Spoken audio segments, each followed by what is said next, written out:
ای مؤمنان، د الله لپاره په رښتینولۍ ولاړ او د عادل شاهدان اوسئ.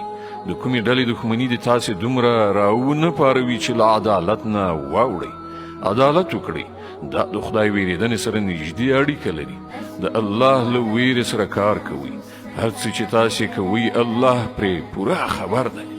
کوم کسان چې ایمان راوړي او غوره عملونه سرته رسوي، الله له هغو سره وعده کړې ده چې د هغو له ګناهونو څخه به تیریدنه وشي او هغو ته به ستر ثواب ور په برخه شي. پاتې شول هغه خلک چې کافر شي او د الله آیاتونه دروغ وګڼي، نو هغوی دوزخ ته تلونکي دي. ای مؤمنان، د الله هغه احسان در یاد کړئ چې هغه پر تاسې کړی دی چې یوې ډلې تاسې ته د لاس غځونې اراده کړې وه، خو الله پر تاسې باندې د هغو لاسونه پورته کولو ته پرې نه ښودل. د الله نه په ویریدو کار کوونکي اوسئ. د ایمان خاوندان باید په الله باندې ډاډه وي.